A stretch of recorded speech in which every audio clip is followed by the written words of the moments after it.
네, 안녕하세요. 정보세 땅 따먹기 정진관입니다. 오늘은 강남은 지고 여의도가 뜬다라는 주제로 한번 대화를 나눠보고자 합니다. 자, 여기에서 핵심 단어는 여의도가 뜬다. 이 부분에 초점을 맞출 필요가 있고요. 정보수가 왜 강남은 진다라고 표현을 했냐? 사실 강남은 우리나라 대한민국 부동산을 이끄는데 그 중심에 있음에 틀림이 없어요.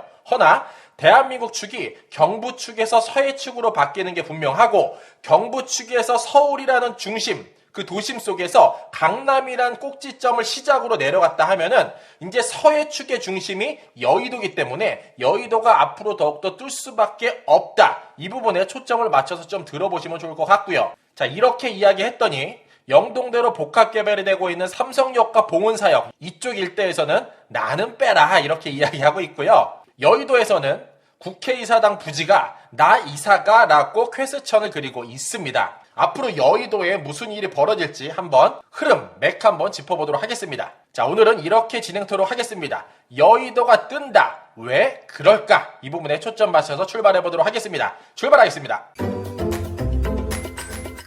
자, 먼저 20대 대통령 선거가 얼마 전에 치러졌죠. 자, 20대 대통령은 윤석열 후보로 당선이 됐고요. 윤석열 후보가 몸담고 있는 국민의힘 이곳 홈페이지에 들어가서 보면은 중앙 공약집과 시도 공약집을 확인할 수 있어요. 이 중에서 시도 공약집을 다운받게 되면은 공정과 상식으로 만들어가는 새로운 대한민국이라는 주제를 살펴볼 수 있고요. 이 중에서 서울, 부산, 대구, 세종, 인천 등 지역별로 하나하나 그 메카 테마를 한번 나눠봤어요. 그 중에서 이 서울이라는 곳을 중심으로 7개 주제를 그렸고요. 더 넓어지는 서울, 내 집이 있는 서울, 금융허브 특구, 스마트 메카의 서울, 스마트 미래도시 서울, K컬처 허브 서울, 자연이 함께하는 서울, 따뜻한 일상의 서울이라는 7개 주제가 있는데 이 중에서 한 지역을 엄청나게 개발하겠다라고 발표한 부분이 바로 여의도다. 바로 금융허브 특구, 스타트업 메카의 서울이라는 주제가 될 것 같은데 그 내용은 이렇게 흘러갑니다. 여의도 금융타운을 금융허브 특구로 지정하여 급변하는 미래 환경에 선제적으로 대응하겠고 창업과 친화적 환경을 조성해서 서울 글로벌 스타트업 메카로 재창조토록 하겠다라는 주제로 발표를 했다는 거죠. 그러면 여의도 금융타운에는 어떠한 일이 벌어지냐? 각종 금융 규제 완화도 하고요. 각종 세제 혜택도 부여한다고 해요. 정보수가 예전에 24시간 꺼짐없는 부동산 영등포 여의도역 복합환승센터에 대해서 한 편을 만들어 봤었죠. 국가에서도 엄청난 예산을 투자해서 여의도를 추가적으로 개발할 수밖에 없는 의지, 중앙정부도 그렇고 국토교통부도 그렇고 문정권에서도 그렇고 이번에 당선된 윤석열 대통령도 그렇고 국토교통부도 그렇고 어쨌든 여의도를 천지개벽하고자 하는 의지가 확실하게 흐름 읽어볼 수 있고요. 조금 더 커다란 안목으로 보면 왜 여의도를 개발할 수밖에 없는지가 나옵니다. 자, 무역협회 홈페이지에 들어가 봤어요. 그랬더니 주황 색깔은 3대 수출국, 좀 짙은 파란색은 3대 수입국, 노란 색깔은 3대 흑자국, 하늘 색깔은 3대 적자국으로 표기가 되어져 있고요. 이 중에서 이 빨간 색깔 점이 우리나라가 되겠습니다. 동쪽에는 일본과 미국이 있고 좌측에는 중국, 베트남, 홍콩 등이 자리하고 있는데 이 중에서 우리나라를 중심으로 3대 수출과 흑자를 잔뜩 남기고 있는 곳이 서쪽에 치우쳐져 있음을 확인해 볼 수 있죠. 자, 예전에는 우리나라 주요 수출 입국이 일본과 미국이었기 때문에 서울을 중심으로 경부 라인을 개발했다고 하면 즉 서울, 대전, 대구, 부산이 그래서 개발이 됐구나라고 생각을 해볼 수 있다면 오늘날은 서쪽 축으로 개발이 될 수밖에 없다. 왜냐? 우리나라는 내수 시장보다 수출 시장이 더욱더 비중이 크기 때문에 그렇다면 자연스럽게 기업도 서쪽으로 달라붙을 수밖에 없고 부산항보다는 평택항을 키울 수밖에 없는 게 오늘날 대한민국 사정이더라. 그렇다 보니까 당연스럽게 인구는 일자리를 따라 이동을 하게 되어져 있죠. 따라서 대전 같은 경우에는 연도별로 봐서 인구가 꾸준하게 빠지는 모습 볼 수 있고 대구도 마찬가지로 빠지고 부산도 빠지는 반면에 서쪽에 붙어있는 도시들이죠. 시흥시 꾸준하게 늘고 화성시 늘고 평택시 늘고 당진시 늘고 서산시 늘고 홍성도 는다는 겁니다. 자, 그 중심에는 확실한 시그널, 철도라는 맥이 짚어지고요. 이곳 화성 송산을 중심으로 아래쪽에 KTX, 서해선 복선전철 오늘날 깔리고 있고 올해 말에 개통한다고 이야기하죠. 그 위쪽으로는 소사원시선 개통했고 신안산선과 대곡소사선을 한참 개발 중에 있죠. 그 중에서도 경부라인에 강남이 있었다면은 서해라인에는 여의도와 용산 그 피니시를 이렇게 예쁘게 만들고 있다. 서울, 대전, 대구, 부산 쪽에 달라붙어 있던 기업들이 서쪽으로 이동을 하고 그에 따라서 철도축이 만들어지고 그 중심에는 평택항이 들어가 있고 그 꼭지점 서울을 여의도라는 테마를 가지고 만들고 있으며 그 중심에 과거 대통령부터 오늘날 당선된 대통령 뿐만 아니라 국토교통부, 서울시까지 이곳을 집중해서 개발하겠다라고 강력한 의지를 보이고 있다는 겁니다. 그러면 앞으로 천지개벽할 여의도, 예전에 어떻게 불렸나 봤더니 인화도, 나이도, 여의도라고 불렸고요. 명칭의 유래는 넓은 섬이라는 뜻을 가지고 있었다고 해요. 1960년대 위성사진을 보면은 이 한강이 대부분 얼어져 있었다라는 것도 한번 살펴볼 수 있을 것 같고요. 여의도 한가운데 이렇게 활주로, 일본에서 활용했다고 합니다. 넓다란 활주로도 확인해 볼 수 있었는데 이곳이 오늘날 서쪽 중심의 메카로 발전하고 있다. 사실 지적 편집도를 놓고 보면은 서쪽은 여의도 중심으로 판이 짜지고 동쪽은 강남 테헤란로 중심으로 더불어서 송파까지 그리고 시청이 들어가 있는 중구 그 세 개 지역의 상업지가 굉장히 많이 몰려져 있는 것을 볼 수 있는데 앞으로 서쪽으로 조금 더 비중이 많이 갈 수밖에 없다. 자, 그러면 대통령 공약 전 서울시 계획은 어떻게 흘러가는지 한번 살펴볼게요. 38대 서울시장 공약 실천 계획서고요. 이 중에서 글로벌 유니콘 기업 육성 및 지원, 맞춤형 지원 체계 강화로 서울 스타트업의 해외 투자 유치도 시키고 글로벌로도 진출을 시키고자 한다. 글로벌 기업 및 글로벌 인재가 진출하기 좋은 서울의 투자 환경을 조성토록 하겠다라고 맥이 짚어지고요. 이러한 부분을 서남권의 여의도와 용산, 더불어 대방까지 맥을 잡고서 개발하겠다라고 이야기하는 겁니다.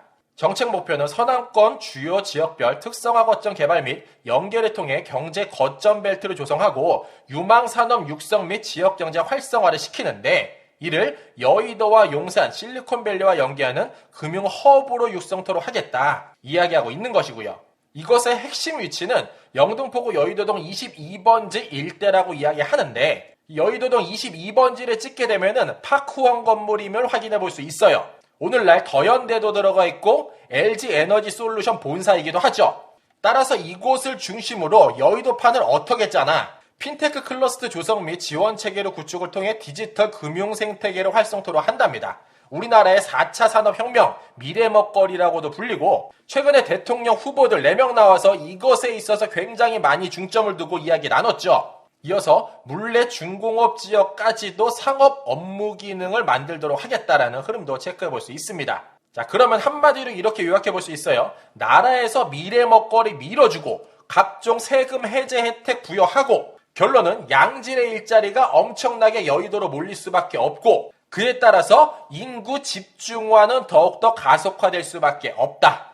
자, 그러한 여의도 어떻게 구성이 되어져 있나 한번 살펴보면은 요 빨간 색깔 정보수가 테두리 한번 그려봤습니다. 대부분이 상업지로 구성이 되어져 있고 이게 노란 색깔이 주거지로 구성이 되어져 있습니다. 그런데 이 노란 색깔 또한 천지개벽을 할 것 같은 뉴스 많이 나오고 있죠. 예를 들어 이런 게 있죠. 22년 3월 3일자 기사인데 아파트 35층 층고 제한 폐지, 압구정 여의도 집값 들썩인다. 윤석열 공약에 30년 넘은 아파트 들썩, 호가 엎뛰었다라는 뉴스 많이 살펴볼 수 있는데 그 중심에 여의도도 당연히 들어가 있고 여기에서 재미난 맥 한번 짚어보면 이렇습니다. 우리나라 오늘날 부동산에 있어서 과거에는 롯데라고 불렸으나 현대와 신세계가 최근에 엄청나게 활발한 움직임을 보이고 있고 맥도 굉장히 잘 짚고 있음을 체크해 볼 수 있죠. 그래서 보니까 여의도도 마찬가지로 그러한 흐름 살펴볼 수 있었습니다. 여기 파크원 빨간 색깔 테두리로 그려져 있는 이 건물에 오늘날 더현대 들어가 있고요. 그 바로 옆쪽에 IFC몰 신세계가 먹을 것 같은 시그널 흐름 체크해 볼 수 있죠. 이곳에 스타필드 넣는다고 이야기합니다.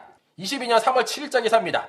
여의도 스타필드 한 발 더 신세계 IFC몰 인수 적격 후보로 선정됐다. 여러 개 업체가 달겨들고 있고 심지어 외국에서도 달겨들고 있는데 신세계의 총알이 만만치가 않습니다.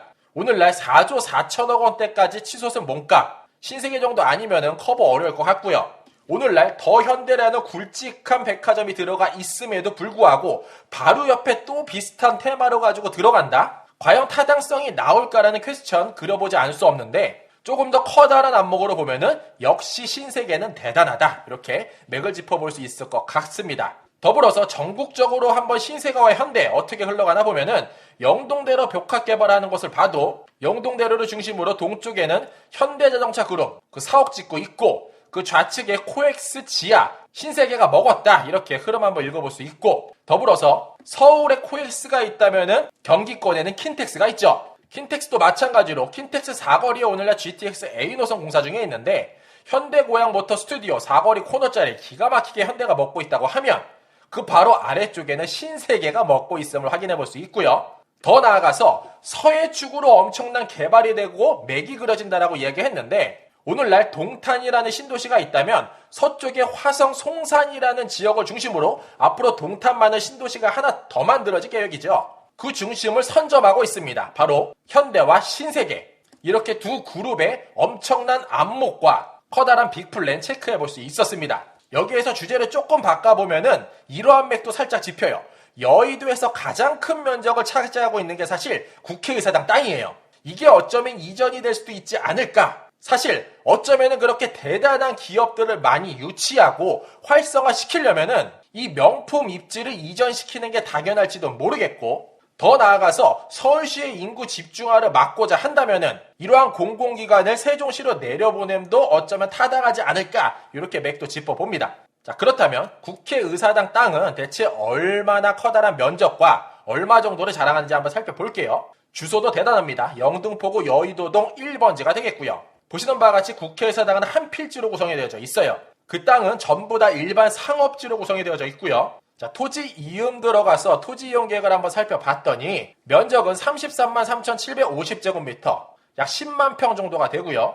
그 공시지가가 무려 5조 3,860억 정도나 됩니다. 그러면은 예상 실거래가를 한번 그려보면은 15조에서 30조 정도는 얼마든지 받아도 이상하지 않을 만한 입지와 면적, 그 규모를 자랑하는 곳이 바로 국회의사당 땅이다. 자, 어쩌면은 동쪽 강남의 핫플레이스, 제2의 한전부지가 될 수도 있지 않을까, 이렇게 예상을 해보는데, 22년 3월 3일자 기사입니다. 한전부지 10조 베팅, 현대차, 무리수 논란이 있었지만 공시지가만 3배가 올랐다는 기사입니다. 기사 내용 간단하게 한번 체크해 볼게요. 자, 현대차가 2014년도에 삼성이랑 이 땅을 놓고 맞짱을 떴어요. 삼성은 약 5조 원 정도 투자하겠다라고 이야기했고, 현대가 10조 5,500억 원을 써서 냈죠. 그래서 결국은 현대가 이 땅을 먹게 됐는데, 이때만 해도 현대가 미쳤다라 그랬어요. 허나 오늘날 평가를 해보면은 그 부지가 20조 원을 훌쩍 넘었다라는 게 전문가들의 의견입니다. 왜냐면은 영동대로 복합 개발하는 그 대단한 빅플랜 속에 이 한전 부지가 중심에 있고, 그곳을 중심으로 지하철이 막 꽂히기 시작을 한다는 거예요. 그런 게 똑같이 여의도에도 벌어지고 있다. 자, 그렇다 보니까 이러한 기사 나와도 이상하지 않습니다. 노른자 위로 부상한 여의도 국회의사당 땅값은 얼마나 될까라는 기사인데, 사실 이 기사에서는 얼마나 될까라는 추측 내용은 나오지 않았고, 이러한 맥은 짚어볼 수 있었어요. 여당은 국회의사당의 세종 이전을 천명했다. 야당에서도 반대 목소리는 나오지 않는다. 이게 핵심일 것 같고요. 국가 균형 발전을 위해서도 국회가 세종시로 내려감이 맞을 것 같다라고 이야기하고요. 올해 예산에 세종의당 설계비 127억 원에 이미 국회 부지를 활용을 어떻게 하면 좋을지에 대한 내용도 더불어 담아져 있다라는 거예요. 더불어 국회의장이죠. 박병석 의장의 의견으로 세종의사당 국회 전체 이전 전개 설계 2027년 완공을 목표로 달리고 있다라는 기사도 살펴볼 수 있고요. 의장 기본 생각은 국회 전체 이전을 전제로 설계하되 공사는 국민 공감대와 여야 합의 속에 진행돼야 된다고 부연했다라는 설명도 한번 체크해 볼 수 있습니다. 이미 세종의사당 같은 경우에는 2027년 목표로 하고 있고요. 여의도 국회의사당의 1.8배 규모로 개발한다고 이야기하죠. 그리고 여의도에 있는 국회의사당의 내려옴의 타당함이 이렇게도 언급이 됩니다. 서울 여의도 의사당과 분리 운영으로 인해 비효율을 최소화하고자 하는 게 이번 사업의 목적이다. 따라서 반드시 여의도께 세종시로 내려와야만 한다. 자, 그뿐만일까요? 윤석열 후보도 어느 정도 의지를 밝힌 바 있죠. 윤 후보는 세종시가 실질적 수도로 그 역할이 가능토록 하겠다. 청와대 제2집무실도 이전토록 하겠다라고 약속한 바 있습니다. 그러다 보니까 최근 뉴스입니다. 진짜 수도 만들겠다. 약속한 곳 세종시가 들썩인다. 이러한 기사 어렵지 않게 찾아볼 수 있죠. 자, 이렇게 국회 세종의사당 부지 앞에서 찍은 사진도 볼 수 있고요. 더불어서 사실상 더욱더 확실한 명분이 하나가 있어요. 22년 3월 9일자 기사입니다. 10분의 1 땅에 인구 절반이 꽉꽉, 수도권 쏠림 해결 방안이 무엇이냐라는 기사인데, 자, 2020년도를 기준으로 해서 최근에 발표 자료가 되겠습니다. 대한민국 한반도 전체 인구 중에서 서울, 경기, 인천에 거주하고 있는 인구가 보시는 바와 같이 50.1%, 절반이 드디어 넘어갔다라는 거죠. 그런데 여기서 더욱더 심각한 점은 넘어오고 있는 사람들이 대부분 20대에서 30대, 대한민국을 한창 이끌어가고 앞으로 주목해봐야 될 그러한 인구들이 서울 경기권으로 다 넘어오고 있다는 거예요. 따라서 이러한 수도권 쏠림 현상을 막기 위해서도 국회에서 해당은 내려감이 맞다. 이렇게 흐름 한번 체크해 보겠습니다. 자, 마무리하겠습니다. 자, 부동산은 무조건 인구수가 정답이죠. 그 인구가 경부에서 서해로 옮겨지고 있고요. 그 끝은 여의도를 향해 달리고 있습니다.